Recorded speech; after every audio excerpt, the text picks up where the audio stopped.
kulati waxaan u wanaagsan daawaleel ku soo dhawaada BTN TV waxaan halkan idin wadaagi doonaa sheekooyin dhacdooyin iyo xikmado sheekadeena maanta waxay ku saabsan tahay xikmado aad muhiim u ah bulshada la socod wanaagsan maalin maalmaha ka mid ah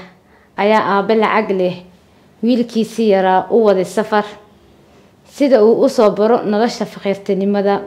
waxay waqti la qaateen oo marti u ahaayeen qoys faqiiriin ah muddo bilaa ayay la joogeen intaas ka bacdi aabihii baa wuxuu ku yiri wiilkii aabe sidee u aragtaa noloshan maxaasan ka fahantay maxaasan ka baratay wiilkii baa wuxuu yiri gurigeena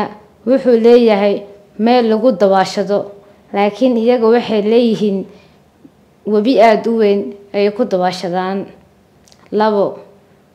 anaga waxaan iibsan jirnay ama gadan jirnay cuntada laakiin iyaga way beertaan wayna abuurtaan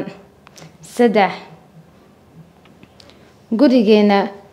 darbi aad u weyn ayuu leeyahay laakiin oo naga ilaaliyo dhibaatooyinka laakiin iyaga waxay leeyihiin saaxiibo ka ilaaliyo dhibaatooyinka anaga waxaan iibsanaa ama waxaan gadanaa laambad ama nal laakiin iyaga waxay haystaan xidigo iftiiminayo haweenka anaga waqtigeena waxaan ku dhuminaa TV daawashada TV-ga laakiin iyaga waxay waqtigooda la qaataan qoysaskooda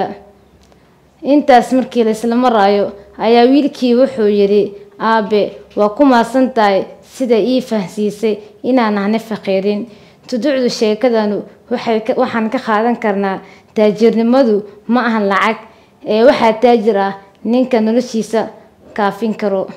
intaas iyo nabadgelyo